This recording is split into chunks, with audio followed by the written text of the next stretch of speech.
Good morning, and thank you very much for being here with me.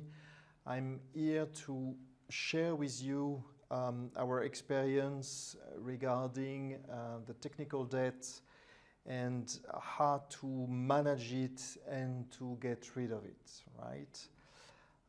My name is François-Xavier Martin. I'm working for Syncordis, and I'm the Managing Director, Head of Client Engagement. We live in a digital world, and in a digital world, IT must be here to provide whatever tools the business needs to help its growth.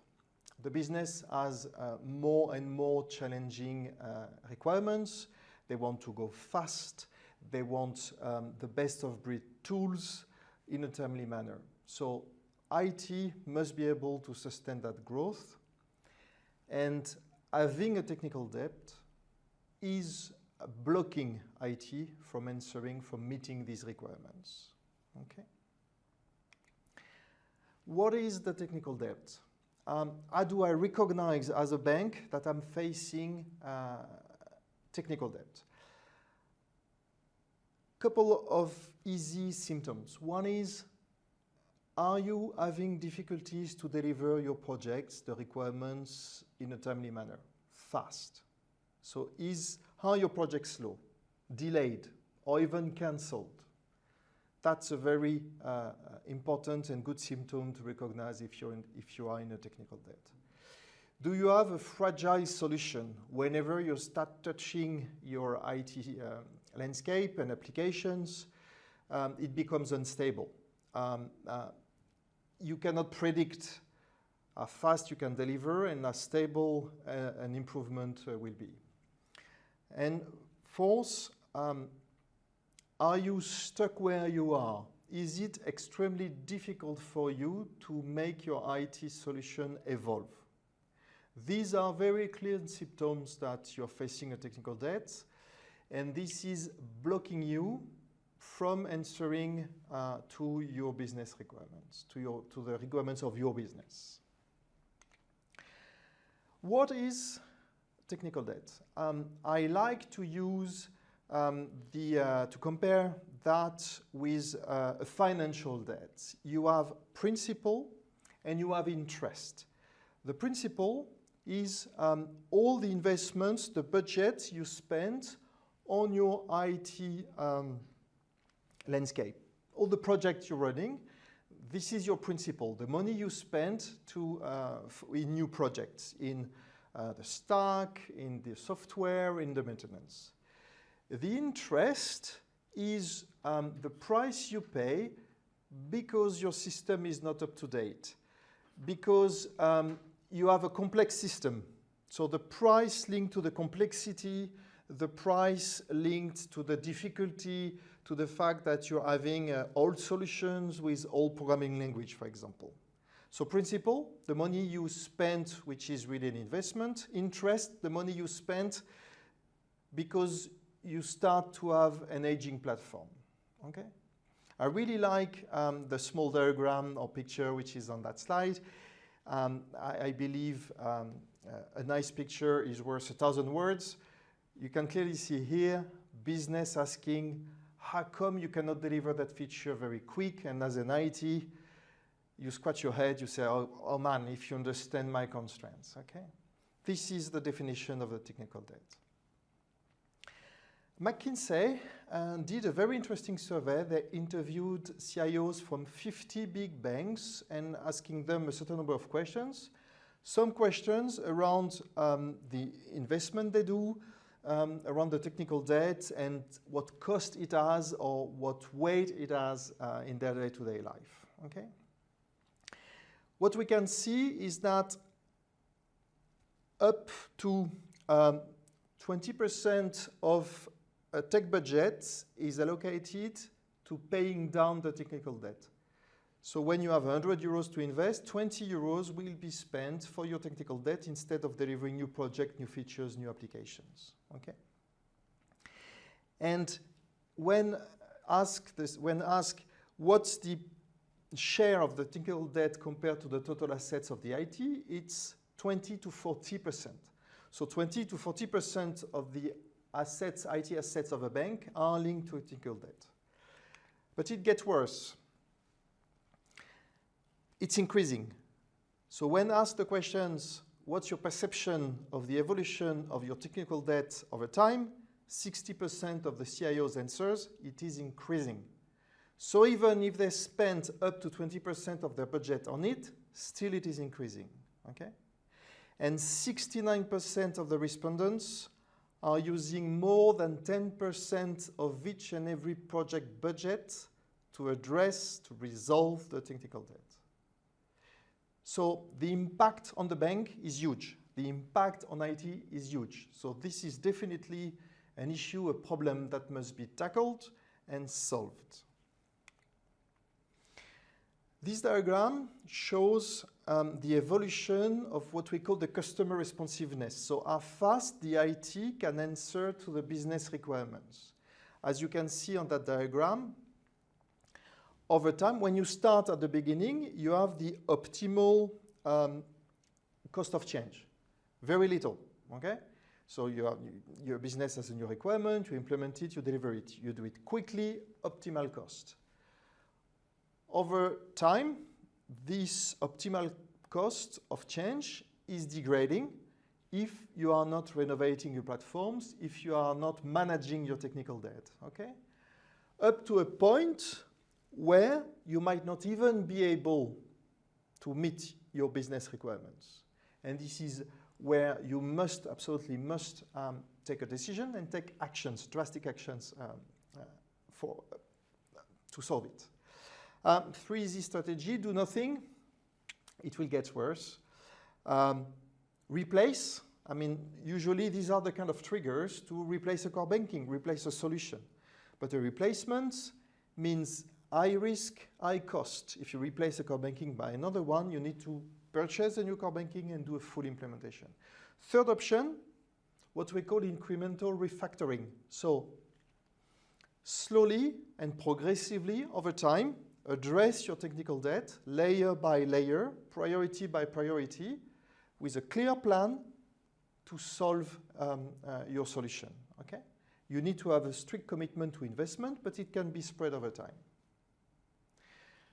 So what's the approach from a methodology perspective regarding technical debt? The first and most important step is to identify and assess.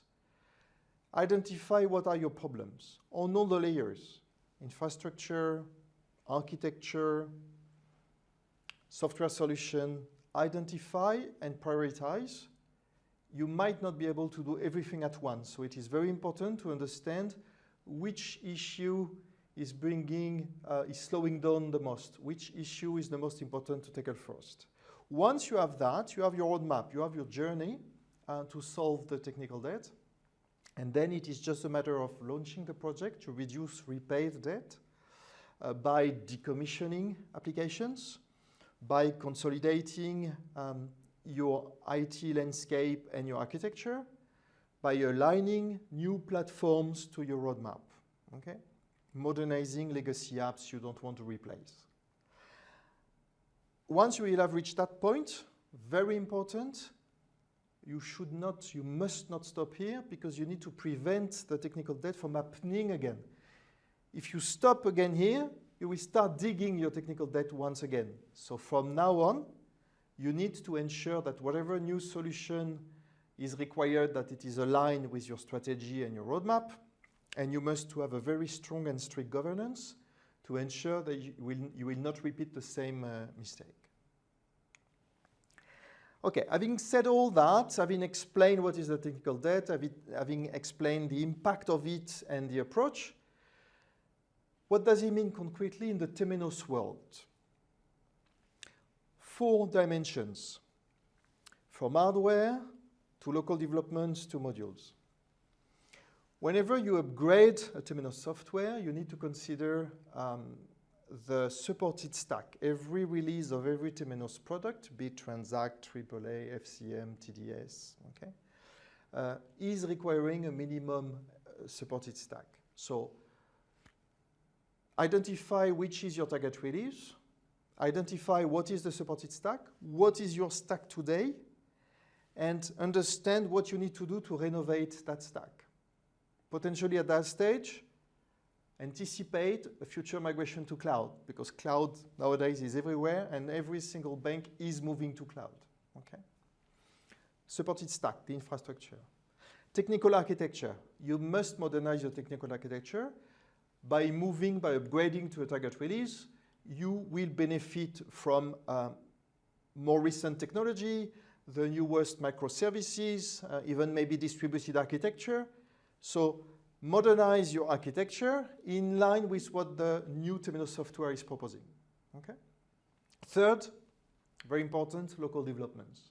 Every single Temenos implementation project is generating local developments. I saw clients with a reasonable amount. I saw clients with a much bigger amount of local developments. If you're running a Temenos platform for 15 years, you will have accumulated local developments, because 10 years ago, whenever your business was asking for a requirement, you needed to develop it. It was not yet in core. However, today, these features might have reached the core. So you have a strong back-to-core analysis to perform. If you decide to upgrade, do not just upgrade your local developments. Take the time to analyze, is it still really necessary, or can I go back to standard core features? Fourth, the new modules. Temenos is investing up to 20% of its yearly revenue on making its software evolve. Evolve by enriching the functional scope, evolve by enriching the technical architecture scope. Okay? From time to time, Temenos is introducing new modules because they could not just improve the existing ones. The most known nowadays, the AA family modules introduced in early 2010, covering AA accounts, AA lending, AA deposits. The TPH module, the new payment engine from Temenos. When you envisage to upgrade or to re-implement, very carefully decide if you want to go to the new module or if you want to stay on your legacy modules like loans and deposits, for example. Okay? So 4 pillars to consider. Upgrade, re-implementation, huge and difficult choices. Later in the presentation, I will share with you 4 case studies with clients who have decided to upgrade and clients who have decided to implement. Each case is specific. Each client has its own dynamics and reasons, pros and cons to decide which way to go. On that slide, I try to summarize the highest arguments in favor of an upgrade or in favor of a re-implementation.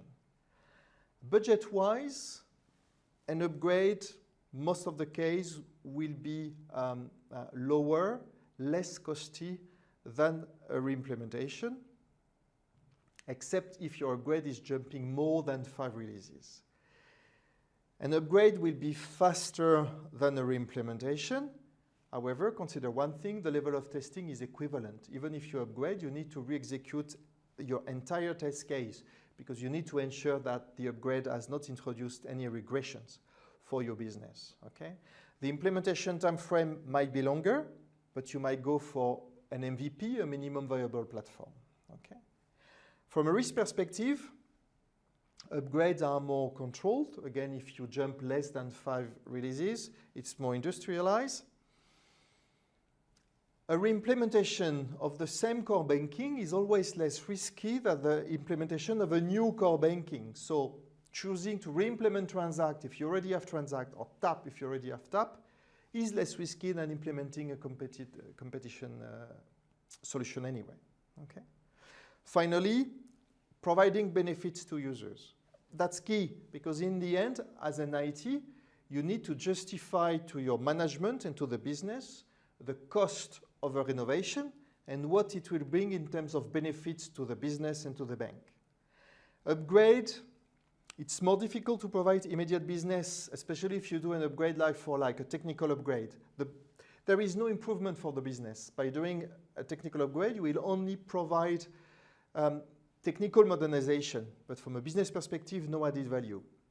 Re-implementation, cost being higher, it might be more difficult to justify the cost, but it's much easier to generate benefits because then you can implement core features, new modules, everything. Okay. On that chart, you can see the cost of what you can apply to your system to modernize it, to get rid of the technical debt versus the business benefits. As I said, technical upgrade, very little business benefits, can be achieved relatively quickly at a reasonable cost. The step after will be a technology upgrade, where not only you apply a technical upgrade, but you modernize your infrastructure. Step 4, the back to core, getting rid of your local developments by leveraging core features, features who made their way to the core since you last look at it. And finally, implementing new modules. The cost will be a bit more important because we are talking about implementing, so going through requirements gathering and parameterization. But here you have very, very important business benefits because your business will get native new features from the system. So since the beginning of this presentation, I explained what is the technical debt. I explained how to recognize that you have one. I explained what's the approach. And in the Temenos world, what you can do about it, what you must look at it. What I want to do now is to share with you what other clients decided to do. Okay? What your peers, what are the decisions taken by your peers to solve, to get rid of their technical debt. First case study, a payment factory running Transact, running so release 16, so not so old release compared to other clients, but running it on-premise with the proprietary database of Temenos at the time. This client faced a lot of internal IT losses. So internal people left the bank, so the bank lost the skills, lost the knowledge how to run the system installed on-premise, okay? So here they were facing two main drivers. One is I want to jump to the latest release, and how do I address as a bank the fact that I no more have the skills, the internal expertise to run? So that bank made the choice to move to the cloud. So to outsource to its partner and supplier Temenos the running and the hosting of their solution, okay? So in order to migrate to cloud, we needed first to upgrade the client to the latest release, and once upgraded, it can then be migrated to cloud, okay? In addition, that client is having a lot of local developments. These local developments, if confirmed that we need to keep them, they will be documented and retrofitted to be able to be compatible with the latest release and managed and maintained by Temenos, okay? Second client, a private bank, full Temenos Wealth Suite, so AAA, TTI, and Transact. This client is currently running R20, including AAA channels, not just Wealth Suite, but as well FCM, and a Temenos third-party partner, FormPipe. Okay. So here, the idea was to upgrade the client to the latest release, to R21, and to take that opportunity to migrate to what is called the AAA extension framework, which is something introduced by Temenos to make a clear distinction between core evolutions and local specific developments. LTI Syncordis will execute the full set of non-regression test case on behalf of the client to speed up the process and make it smoother from a client perspective. This client is currently hosted in a private cloud in Luxembourg.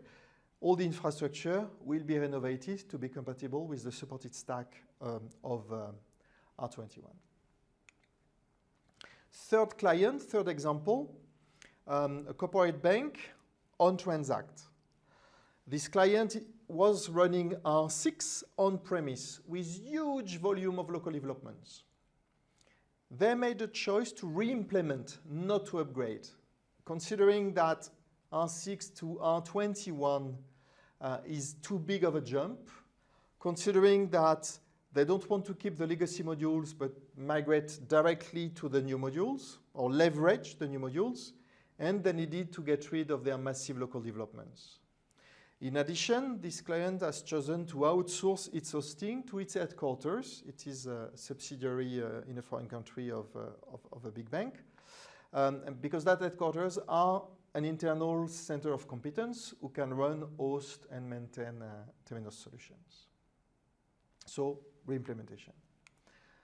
Last example of clients, a corporate banking who is currently running R17 on-premise with multi-company, multi-entity. And they decided to go towards a full ITO. So to give the hosting and the maintenance and the running of their platform to a partner, LTI Syncordis. So we will upgrade the client, the platform, and move it to a private cloud solution in Luxembourg and manage it onwards on behalf of that client. If I want to summarize all what I've explained so far, take the time to clearly identify and assess what are your real problems, all of them. Then you can prioritize and create a roadmap. But do that exercise of assessing where you are, what are your pain points. And we can help you with that. We can help you with that assessment. And this is the mandatory first step.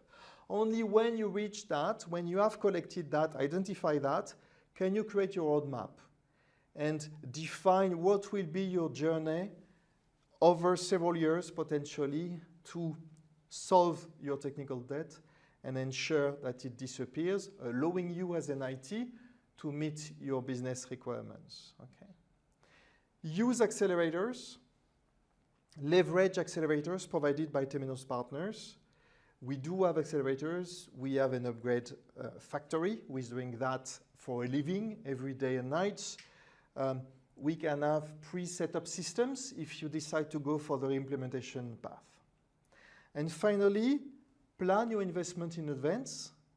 And more importantly, provision it for the future in your yearly budget plan, so that you will not continue to dig your technical debt year after year. Thank you very much for your time. Feel free to contact us. We would be delighted to explain you in more details and to run an assessment with you.